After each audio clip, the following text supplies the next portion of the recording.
Hey guys, today we're going to look at tempo in relation to resistance training. We'll take a look at how to understand what tempo means, how tempo plays a role with resistance training, and look at some of the science to support it.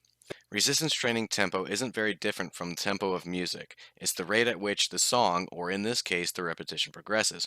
When looking at a tempo, it can be indicated in a few formats, some of the most common being three integers separated by a mark or a slash, or four integers separated by a mark or slash. The first number on both represents the eccentric phase of the contraction, also known as the negative or lengthening phase, or even deceleration. In an example of a biceps curl, this is where the dumbbell would come down to the floor. The third number represents the concentric phase, also known as the positive movement, contraction, or acceleration. If we're doing a biceps curl, again, this would be lifting the dumbbell up, holding it near the shoulder. Where it comes to the differences between the two representations, the three-number representation keeps for simplicity while the other adds more elaboration. The middle integer on the three-number representation is just the isometric hold at both the top and the bottom of the repetition. On the four-integer representation, the second integer represents the isometric hold between the eccentric and concentric phase. This would be pausing when the dumbbell is low to the ground or barbell is down to the chest, often called bottom rest. The fourth number represents the isometric hold between the concentric and eccentric phase, which would be holding the dumbbell near the shoulder after the contraction or keeping the barbell lifted during the bench press. This gives us a lot of room to play with our reps and sets and make something really different. I would say the best definition of tempo is that it is a tool to change up your workouts. Now, before you go and pull out your metronome, understand that there is some conflicting science and opinion between tempo and the effects and its purpose. I'll provide what data I have to help you in your decision making and give you ideas on the intent behind using tempo with certain exercises. So with that said, let's take a look at the different types of tempos and which ones are more popularly used. There's a wide range, but some of the common tempos would be what I call the standards, which are a 101 or a 202 progression.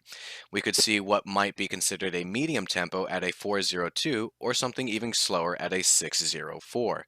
One last tempo to note would be a power tempo, consisting usually of a very short eccentric phase, usually a very short rest or no rest at the bottom, and then an explosive concentric action. Again, no need to pull out the metronome here, but keep the idea in mind of having longer or shorter parts of your rep.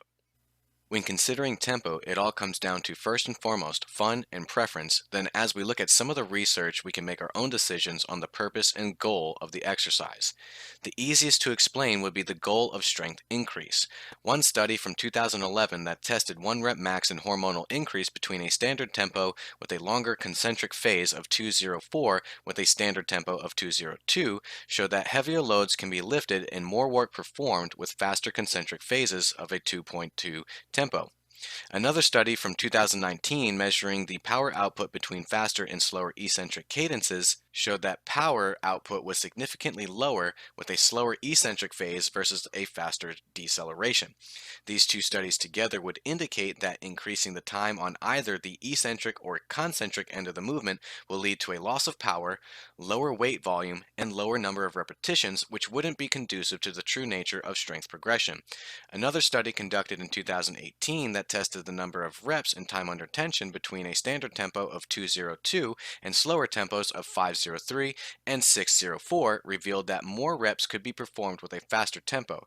So we say that a 202 tempo may be the most efficient for strength gains. Now, if our goals are muscle hypertrophy, we will use the same study, but let's look at some other facts first. One study from 2019 showed that muscle fiber activation and subsequent anabolic signaling are independent of load and repetition duration when the set is performed to task failure. One major point to gather from this finding is the explanation of why lifting heavy versus lifting lighter can produce the same muscle fiber recruitment regardless of how many reps are performed and how fast the reps are done. Now we see that muscle hypertrophy can be achieved with any tempo and weight, but there are some contributing factors that create an increased environment for muscle hypertrophy. Those factors include time under tension, eccentric overload, and taking a load to failure. There is some debate over the necessity of these components, but let's look at some of the details. The previously mentioned study that looked at and tested for a number of reps and time under tension indicates that the time under tension was significantly higher in the slower tempos than the faster tempo. A point to note is that between the two slower tempos, time under tension wasn't significantly different between the two. Another component that adds to time under tension is an isometric hold, typically at the height of the strength curve, which if written as a tempo would look like 4022. It would get more complex than this, especially when looking at certain muscles and muscle groups, as well as other things you can add during the rep and throughout the set to really incite muscle growth, such as a midway pause. Keeping in mind that combining the components of bringing muscles to failure for optimal muscle fiber activation, focusing on the eccentric phase of the movement, keeping a slower tempo to maximize time under tension, and utilizing isometric holds, we could postulate that it would be best to work muscles in isolation with low weights and take them to failure, as well as incorporate heavy compound lifts with a standard tempo to truly maximize size gains. So let's briefly recap what we can do with our tempos. First, if we're looking to increase our strength and power output, it would be best to have a standard tempo of something like a 101 or a 202.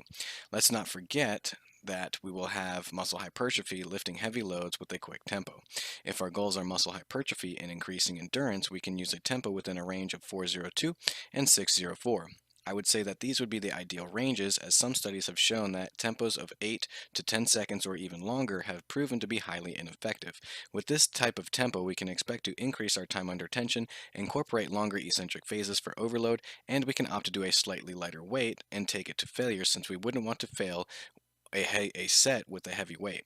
You always have the option to play with isometric holds either at the top or the bottom of the rep to increase your time under tension.